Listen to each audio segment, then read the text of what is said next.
السلام علیکم ورحمۃ اللہ وبرکاتہ۔ الحمد للہ رب العالمین والصلاة والسلام علی رسولہ الکریم۔ اللہم صلی علی سیدنا و مولانا محمد صلاة تنجنا بها جمیع السیئات وتبلغنا بها اقصى الغایات من جميع الخيرات في الحياة بعد الممات إنك على كل شيء قدير۔ اللهم اهدنا فيمن هديت وعافنا فيمن عافيت وتولنا فيمن توليت وقنا شر ما قضيت۔ وقال نبی صلی اللہ علیہ وسلم وما أرسلناك إلا رحمة للعالمين۔ میرے محترم دوستو، حاضرین مجلس، ابھی میں نے قرآن کریم کی آیت پڑھی ہے۔ اس کا سادہ سا ترجمہ یہ ہے کہ اللہ تبارک و تعالی نے ارشاد فرمایا کہ ہم نے تمہیں رحمت للعالمین یعنی کہ رحمت بنا کر اس دنیا کے اندر مبعوث فرمایا ہے۔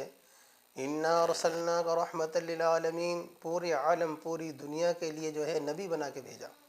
ہاں، اللہ کے نبی حضور پاک صلی اللہ علیہ وسلم کو اللہ پاک نے جو ہے سارے نبیوں کا سردار، سارے نبیوں کے انبیاء، سارے رسولوں کے انبیاء بنا کر بھیجا ہے، اور آخری الزمان نبی ہیں۔ ان کے بعد اب کوئی نبی آنے والے نہیں ہیں۔ نبوت کا دروازہ جو ہے ان کے اوپر جو ہے بند کر دیا گیا ہے، ختم ہو گیا ہے۔ اب ان کے بعد کوئی نبی آنے والا نہیں ہے، اور اگر اس دنیا کے اندر جو ہے کوئی نبی کا ہونے کا دعویٰ کرتا ہے تو وہ جھوٹا اور مکار ہے۔ ہاں، کیونکہ نبیوں کا سلسلہ جو ہے اب ختم ہو چکا ہے۔ اللہ پاک نے اپنے دین مبارک کا جو کام ہے اس امت محمدی صلی اللہ علیہ وسلم کے اوپر سونپا ہے۔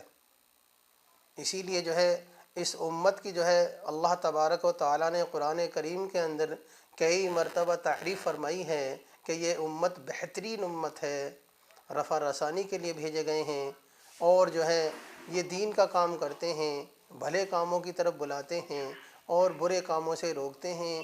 اسی لیے اللہ پاک نے اس امت کی تعریف فرمائی کہ تم بہترین امت ہو، رفع رسانی کے لیے بھیجے گئے ہو۔ اللہ تبارک و تعالی نے حضور اکرم صلی اللہ علیہ وسلم کو طائف کا سفر کا قصہ آپ لوگوں نے بہرحال سنا بھی ہوئے گا، اور میں آپ حضرات کے سامنے اس کے اوپر تھوڑی سی روشنی ڈالنا چاہتا ہوں۔ اللہ سے امید ہے کہ اللہ ہم سب کو جو ہے اس پہ عمل کی توفیق عطا فرمائے، آمین۔ نبوت مل جانے کے بعد 9 برس تک نبی کریم صلی اللہ علیہ وسلم مکہ مکرمہ میں تبلیغ فرماتے رہے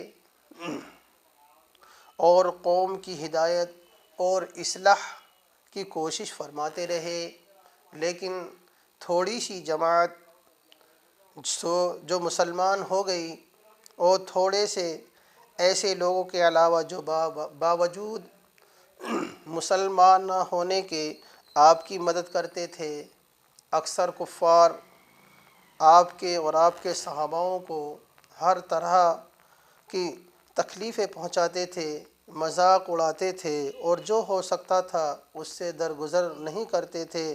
حضور اکرم صلی اللہ علیہ وسلم کے چچا ابو طالب بھی انہی نیک دلوں میں تھے جو باوجود مسلمان نہ ہونے کے حضور اکرم صلی اللہ علیہ وسلم کی ہر قسم کی مدد فرماتے تھے۔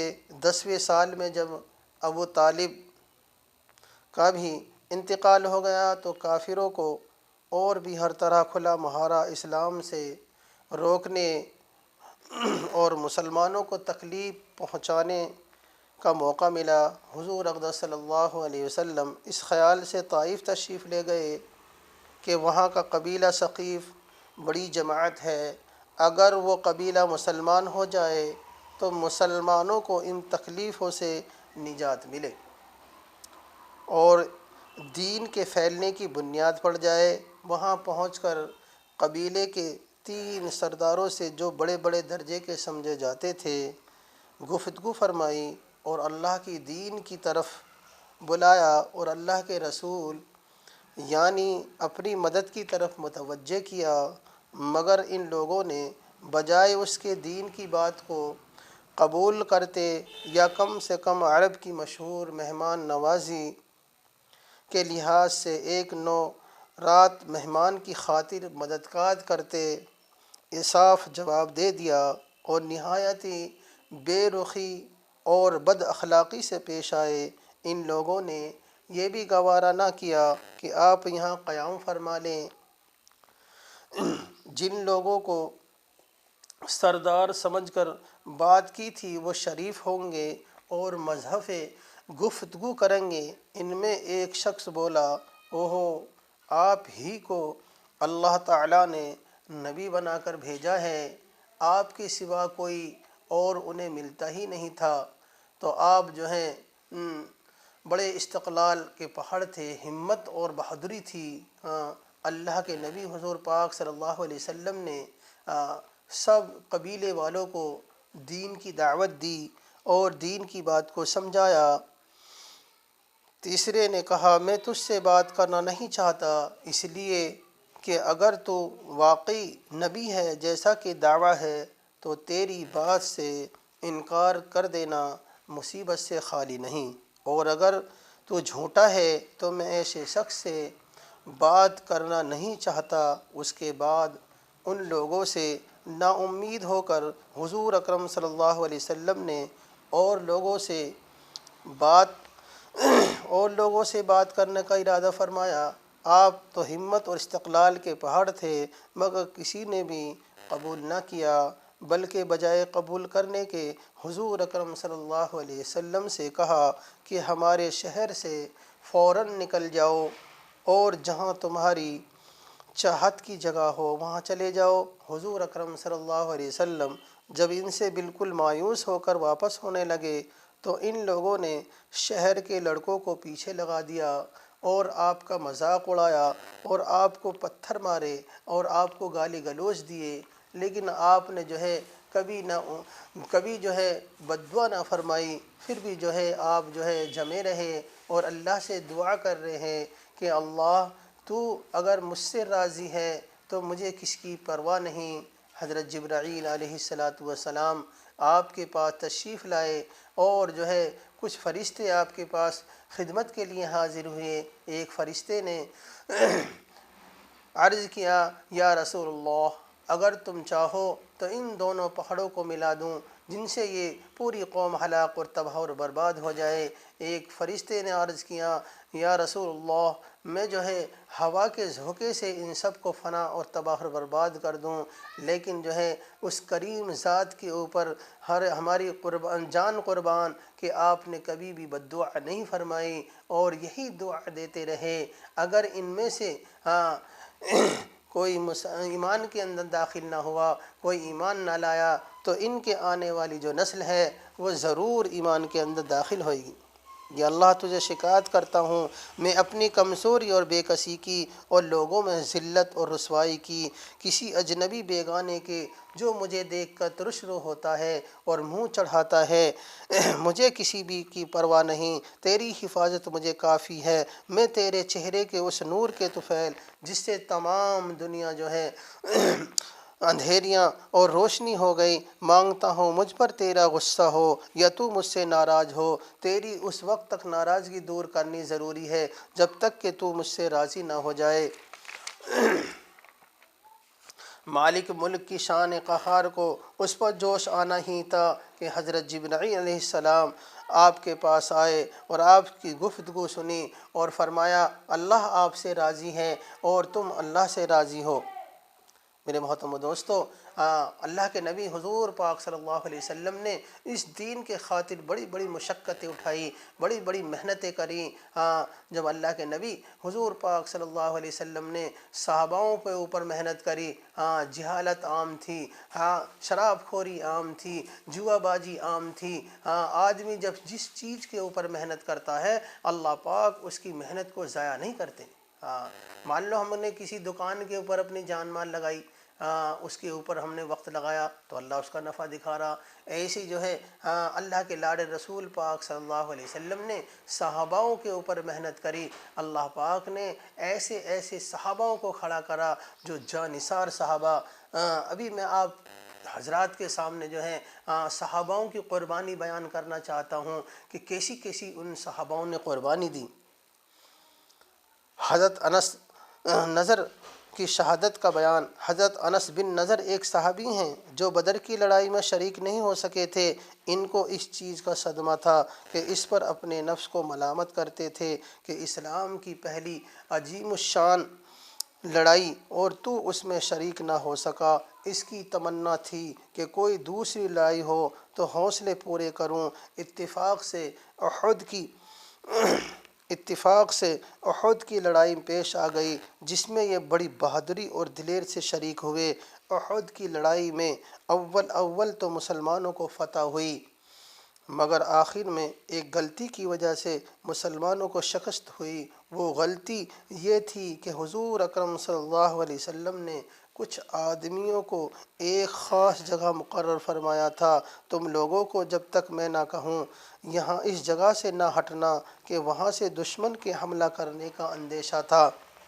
جب مسلمانوں کو شروع میں فتح ہوئی تو کافروں کو بھاگتے ہوئے دیکھ کر یہ لوگ بھی اپنی جگہ سے یہ سمجھ کر ہٹ گئے کہ اللہ کے نبی کا جو حکم تھا وہ جو ہے لڑائی کے وقت کا تھا، لیکن اب لڑائی ختم ہو چکی ہے، اس لیے جو ہے کوئی مضائقہ نہیں کہ بھگتے ہوئے کافروں کا پیچھا کیا جائے اور مال غنیمت کو جو ہے لیا جائے۔ حضور اکرم صلی اللہ علیہ وسلم کا ارشاد صرف لڑائی کے وقت کے واسطے تھا۔ وہاں سے ہٹ کر میدان میں پہنچ گئے۔ بھاگتے ہوئے کافروں نے اس جگہ کو خالی دیکھ کر اس طرف سے آ کر حملہ کر دیا۔ مسلمان بے فکر تھے، اس اچانک کے بے خبری کے حملے سے مغلوب ہو گئے اور دونوں طرف سے کافروں کے بیچ میں آ گئے، جس کی وجہ سے ادھر ادھر پریشان بھاگ رہے تھے۔ حضرت انس رضی اللہ تعالیٰ عنہ نے دیکھا کہ سامنے سے ایک دوسرے صحابی حضرت سعد بن معاذ رضی اللہ تعالیٰ عنہ آ رہے ہیں۔ ان سے کہا کہ اے سعد کہاں جا رہے ہو؟ خدا کی قسم جنت کی خوشبو احد پہاڑ سے آ رہی ہے۔ یہ کہہ کر تلوار ہاتھ میں تھی، کافروں کے ہجوم میں گھس گئے اور جب تک شہید نہیں ہو گئے واپس نہیں ہوئے۔ شہادت کے بعد ان کے بدن کو دیکھا گیا تو چلنی چھلنی ہو گیا تھا۔ 80 سے زیادہ زخم تیر اور تلوار کے بدن پر تھے۔ ان کی بہن نے انگلیوں کے پوروے سے ان کو پہچانا۔ میرے محترم دوستو، جو لوگ اخلاص اور سچی طلب کے ساتھ اللہ کے کام میں لگ جاتا ہے ان کو دنیا ہی میں جنت کا مزہ آنے لگتا ہے۔ یہ حضرت انس رضی اللہ تعالیٰ عنہ کی زندگی میں جنت کی خوشبو سونگھ رہے تھے۔ اگر اخلاص آدمی میں ہو جائے تو دنیا میں بھی جنت کا مزہ آنے لگتا ہے۔ میں نے ایک معتبر شخص سے جو حضرت اقدس مولانا شاہ عبد الرحیم صاحب رائے پوری رحمۃ اللہ علیہ کے مخلص خادم ہیں، حضرت کا مقولہ سنا ہے کہ جنت کا مزہ آ رہا ہے۔ میرے محترم دوستو، جب آدمی سچے دین سے سچے اخلاص کے ساتھ کوئی دین کا کام کرتا ہے، اللہ پاک اس کے دل کو غنی کر دیتے ہیں، اللہ پاک اس کی ٹینشن اور پریشانی کو دور کر دیتے ہیں، اللہ پاک اس کو آنے والی ہر مشکلات پریشانی حادثے سے حفاظت فرماتے ہیں، حاسدوں کے حسد سے، دشمنی کی دشمنی سے اللہ پاک اس کی حفاظت فرماتے ہیں، اور غیب سے اللہ پاک روزی عطا فرماتے ہیں جو دین کی سچی طلب اور سچی طلب سے جو ہے کام کرتا ہے۔ میرے محترم دوستو، حضور اقدس صلی اللہ علیہ وسلم نے بڑی بڑی مشقتیں برداشت کری ہیں، لیکن جو ہے کبھی بھی جو ہے آپ نے جو ہے کبھی امت کے لیے تکلیف برداشت کری ہیں، لیکن آپ نے کبھی بد دعا نہ فرمائی۔ تو میرے محترم دوستو، صحاباؤں کی کیسی بڑی بڑی قربانی تھی، صحاباؤں نے اپنی کیسی جان مال کو جو ہے اللہ کے راستے میں لگایا۔ میرے محترم دوستو، غزوہ موتا کا قصہ سب حضرات کو معلوم ہے کہ میں آپ حضرات کے سامنے تھوڑی سی اس کے اوپر روشنی ڈالنا چاہتا ہوں کہ حضور اکرم صلی اللہ علیہ وسلم نے مختلف بادشاہوں کے پاس تبلیغ نامہ رسالہ فرمائے تھے۔ ان میں ایک خط حارث بن یزید ازدی کے ہاتھ بصرہ کے بادشاہ کے پاس بھیجا تھا۔ جب یہ موتا پہنچ کر شرجیل غسانی کو، جو قیصر کا حکام تھا، ایک شخص تھا، ان کو قتل کر دیا۔ قاصدوں کا قتل کسی کے نزدیک بھی پسندیدہ نہیں۔ حضور پاک صلی اللہ علیہ وسلم کو یہ بات بہت گرا ہوئی، اور آپ صلی اللہ علیہ وسلم نے 3000 کا ایک لشکر تجویز فرما کر حضرت زید بن حارث رضی اللہ تعالیٰ عنہ کو ان پر امیر مقرر فرمایا، اور ارشاد فرمایا اگر یہ شہید ہو جائیں تو حضرت جعفر بن ابی طالب امیر بنائے جائیں، وہ بھی شہید ہو جائیں تو عبداللہ بن رواحہ امیر بنائے جائیں، وہ بھی شہید ہو جائیں تو پھر مسلمان جس کو دل چاہے امیر بنا لیں۔ ایک یہودی گفتگو سن رہا تھا، اس نے کہا کہ یہ تینوں تو ضرور شہید ہوں گے۔ پہلے انبیاء علیہ السلام کی اس قسم کا کلام کا یہی مطلب ہوتا تھا۔ حضور اقدس صلی اللہ علیہ وسلم نے ایک سفید جھنڈا بنا کر حضرت زید رضی اللہ تعالیٰ عنہ کے حوالے فرمایا، اور خود ایک جماعت کے ان حضرات کو رخصت فرمانے تشریف لے گئے۔ شہر کے باہر جب پہنچنے والے واپس آنے لگے تو ان مہاجرین نے کہ دعا کی، حق تعالی شانو تم کو سلامتی کے ساتھ، کامیابی کے ساتھ واپس لائے اور ہر قسم کی برائی سے محفوظ رہے۔ حضرت عبداللہ ابن رواحہ رضی اللہ تعالیٰ عنہ اس کے جواب میں 3 شعر پڑھتے ہیں، جن کا مطلب یہ تھا کہ میں تو اپنے رب سے گناہوں کی مغفرت چاہتا ہوں، اور یہ چاہتا ہوں کہ ایک ایسی تلوار ہو جس سے میرے خون کے فوارے چھٹنے لگیں، یا ایسا برچہ ہو جو آنت اور کلیجے کو چیرتا ہوا نکل جائے، اور جب لوگ میری قبر پر گزریں تو یہ کہے کہ اللہ تجھ غازی کو رشید اور کامیاب کرے۔ اللہ کی رضا کے لیے تم نے جو ہے گردنیں شہید کرائی، اللہ کی رضا کے لیے جو ہے اس دین کے کام کرا۔ اللہ پاک فرماتے ہیں کہ جو میری رضا کے لیے دین کے کام کرتا ہے، اللہ کے راستے میں اپنی گردنیں شہید کراتا ہے، میں اسے دنیا میں بھی جو ہے عزت شہرت عطا فرماتا ہوں، اور آخرت میں مرنے کے بعد بھی جو ہے اسے کامیاب کروں گا۔ میرے محترم دوستو، ساری کامیابی اللہ پاک نے اپنے دین میں حضرت رواحہ نے سرجیل کو بھی ان کی روانگی کا علم ہوا، اور 1,00,000 فوج کے ساتھ مقابلے کے لیے تیار ہوئے۔ یہ حضرات کچھ آگے چلے تو معلوم ہوا کہ خود ہرقل روم کا بادشاہ بھی 1,00,000 فوج کے ساتھ مقابلے کے لیے آ رہا ہے۔ ان حضرات کو اس خبر سے تردد ہوا کہ اتنی بڑی جماعت کا مقابلہ کیا جائے یا حضور پاک صلی اللہ علیہ وسلم کو اطلاع دی جائے۔ حضرت ابن رواحہ رضی اللہ تعالیٰ عنہ نے للکار کر فرمایا، اے لوگو، تم کس بات سے گھبرا رہے ہو؟ تم کس چیز کے ارادے سے نکلے ہو؟ تمہارا مقصد شہید ہو جانا ہے۔ ہم لوگ کبھی بھی قوت اور آدمیوں کی کثرت کے زور پر نہیں لڑے، ہم صرف اس دین کے وجہ سے لڑے ہیں جس کی وجہ سے اللہ تبارک و تعالیٰ نے ہمیں اکرام نصیب فرمایا ہے۔ آگے بڑھو، 2 کامیابیوں میں سے ایک تو ضرور ملے گی، یا تو شہادت ملے گی یا غلبہ۔ یہ سن کر مسلمانوں نے ہمت کی اور آگے بڑھ گئے، حتیٰ کہ موتا پر پہنچ کر لڑائی شروع ہو گئی۔ حضرت زید رضی اللہ تعالیٰ عنہ نے جھنڈا ہاتھ میں لیا اور میدان میں پہنچ گئے۔ گھمسان کی لڑائی شروع ہوئی۔ شرجیل کا بھائی بھی مارا گیا اور اس کے ساتھی بھاگ گئے۔ خود شرجیل بھی بھاگ کر ایک قلعے میں چھپ گیا اور ہرقل کے پاس مدد کے لیے آدمی بھیجا۔ اس نے تقریباً 2,00,000 فوج بھیجی اور لڑائی زور سے ہوتی رہی۔ حضرت زید شہید ہوئے تو حضرت جعفر رضی اللہ تعالیٰ عنہ نے جھنڈا لیا اور اپنے گھوڑے کے خود پاؤں کاٹ چکے تھے۔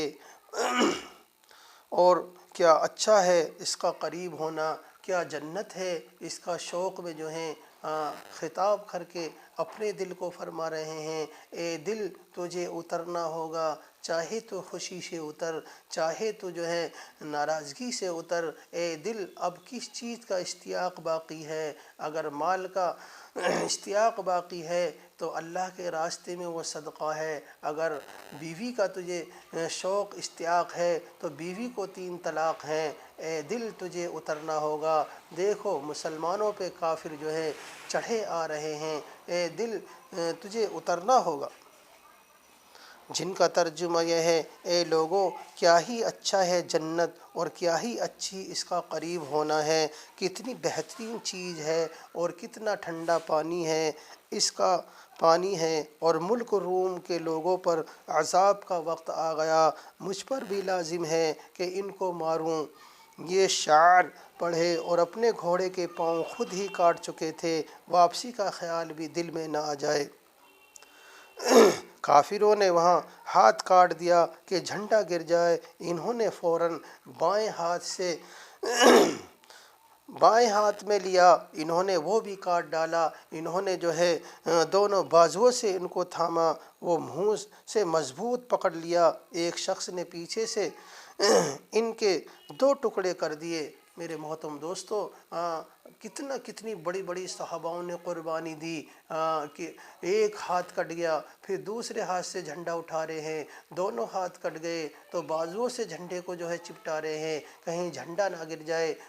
اپنی زندگی کے اندر جب تک سانس چلتا رہا اسلام کے جھنڈے کو گرنے نہیں دیا۔ آج ہمیں جو ہے دین کی فکر ہی نہیں، ہم جو ہے اپنے دین کے کام کو چھوڑ دیتے ہیں، دنیا کے فائدے میں دین کے کام کو چھوڑ دیتے ہیں۔ لیکن صحابہ اکرام رضی اللہ تعالیٰ اجمعین نے کیسی بڑی بڑی قربانی دی کہ بھوک کی حالت میں بھی، پیاس کی حالت میں بھی، پیٹ کے پتھر باندھ کے بھی جو ہے اللہ کے دین کے نہ ماننے والوں کا سامنا کیا۔ جب یہ دین ہم تک پہنچا ہے، بڑی بڑی قربانی دے کر جو ہے صحاباؤں نے جو ہے اس دین کو پھیلایا ہے۔ آج ہماری جو ہے کتنی نمازیں، کتنی رکعتیں جو ہے چھٹ جائیں، ہمیں دین کا شوق ہی نہیں۔ مؤذن پکار رہا ہے آؤ کامیابی کی طرف، لیکن آج ہم دکان مکان میں، کاروبار میں، بزنس میں، گھر بار میں، بیوی بچوں میں لگے ہوئے ہیں۔ آج ہم جو ہیں دین کے کام کو کام نہیں سمجھ رہے، اپنے کام کو کام سمجھتے ہیں۔ میرے محترم دوستو، اگر انہوں نے فوراً بائیں ہاتھ میں لیا، انہوں نے وہ بھی کاٹا تو انہوں نے دونوں بازوؤں سے اس کو تھام لیا۔ حضرت عبداللہ ابن عمر رضی اللہ تعالیٰ عنہ کہتے ہیں کہ ہم نے بعد میں لاشوں میں سے حضرت جعفر رضی اللہ تعالیٰ عنہ کو جب اٹھایا تو ان کے بدن کے اگلے حصے میں 90 زخم تھے۔ جب یہ شہید ہو گئے تو لوگوں نے عبداللہ ابن رواحہ کو آواز دی، لشکر کے ایک کونے میں گوشت کا ٹکڑا کھا رہے تھے، 3 دن سے کچھ کھانے کو بھی نہ ملا تھا۔ وہ آواز سنتے ہی گوشت کے ٹکڑے کو پھینک کر اپنے آپ کو ملامت کرتے ہوئے اٹھے، جعفر تو شہید ہو جائے اور تو دنیا میں مشغول رہے۔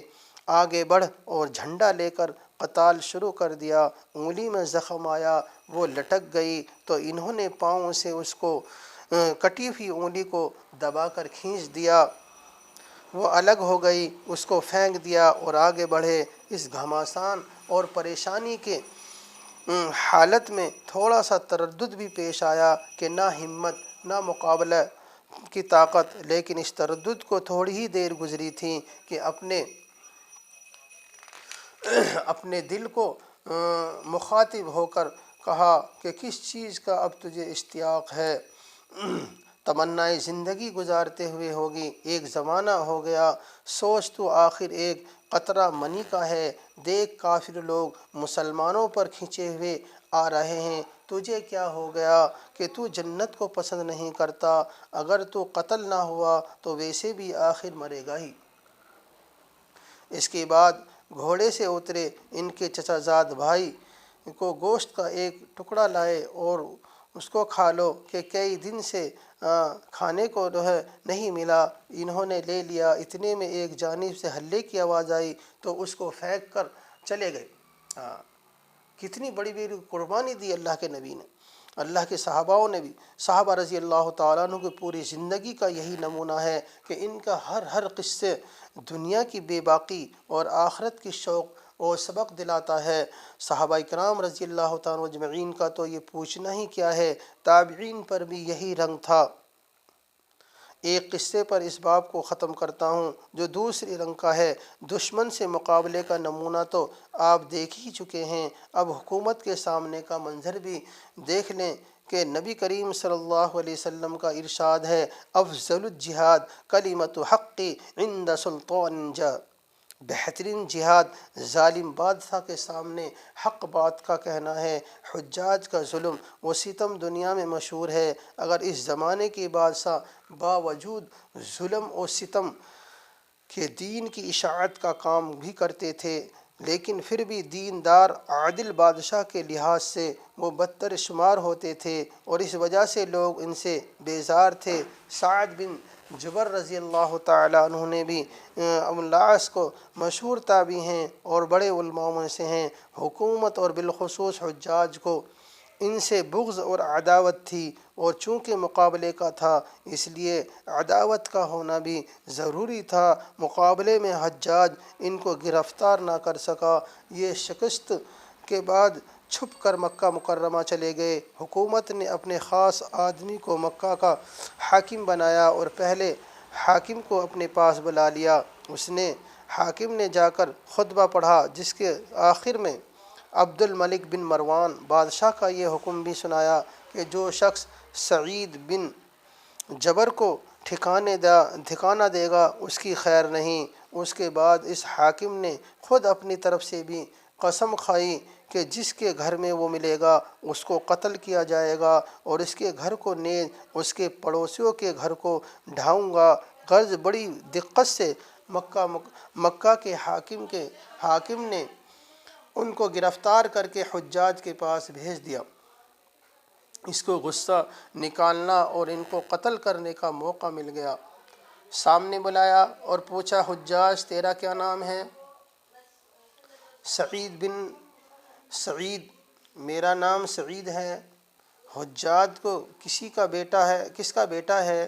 سعید جبر کا بیٹا ہوں۔ سعید کا ترجمہ نیک بخت ہے اور جبر کے معنی اصلاح کی ہوئی چیز۔ اگرچہ ناموں میں معنی اکثر مقصود نہیں ہوتے، لیکن حجاج کو ان کے نام کا اچھا معنی والا ہونا پسند نہیں آیا، اس لیے کہا نہیں تو شقی بن کثیر ہے۔ شقی کہتے ہیں بدبخت کو اور کثیر ٹوٹی ہوئی چیز کو۔ سعید، میری والدہ میرا نام تجھ سے بہتر جانتی تھی۔ حجاج، تو بھی بدبخت، تیری ماں بھی بدبخت۔ سعید، غیب کا جاننے والا تیرے علاوہ اور کوئی شخص نہیں۔ عالم الغیب، عالم الغیب تو اللہ کے سوا کوئی جانتا ہی نہیں۔ غیب کی بات، کل کیا ہوگا، موت، زندگی کا کب کتنی زندگی ہے، کب کس کو موت آئے گی، یہ سوائے اللہ کے کوئی نہیں جانتا۔ میرے محترم دوستو، اللہ تبارک و تعالیٰ نے تو ہر ایک ایمان والے کو جو ہے دین کے خاطر جو ہے دنیا کے اندر بھیجا ہے۔ اپنی دین کی محنت کرنا، ابھی آپ حضرات نے صحاباؤں کی قربانی بھی سنی۔ اللہ کے لاڈ رسول پاک صلی اللہ علیہ وسلم کی کتنی بڑی بڑی قربانی ہیں کہ آپ نے جو ہے ایسے جاہلیت کے دور میں، ایسی گمراہی کے دور میں آپ صلی اللہ علیہ وسلم نے محنت کری۔ ایسے صحاباؤں کو جو ہے اللہ پاک نے کھڑا کرا، پوری کی پوری جان مال لگائی، پوری اپنی گردنیں شہید کرا دی، معصوم بچوں کو شہید کرا دیا۔ اس دین کے اوپر جو ہے ان لوگوں نے بڑی محنت کری ہے جب ہم تک یہ دین آیا ہے۔ آج ہمیں جو ہے تھوڑا سا وقت جو ہے دین کے لیے نکالنا جو ہے مشکل ہو رہا ہے۔ میرے محترم دوستو، اللہ پاک نے ساری کامیابی اپنی دین مبارک کے اندر رکھی ہے۔ حدیث پاک کا مفہوم ہے کہ جس کی زندگی میں اللہ کا حکم اور حضور پاک صلی اللہ علیہ وسلم کا طریقہ ہے وہ 100% کامیاب ہے۔ دنیا میں بھی اور آخرت میں بھی۔ ہاں، اصل جو ہے آخرت کی زندگی ہے کہ بھی کیسے ہمارے قبر کا مسئلہ حل ہو جائے، کیسے ہم جو ہے جنت میں جانے والے بن جائے۔ میرے محترم دوستو، اللہ تبارک و تعالی ہم سب کو کہنے سننے زیادہ عمل کی توفیق عطا فرمائے۔ وآخر دعوانا الحمدللہ رب العالمین۔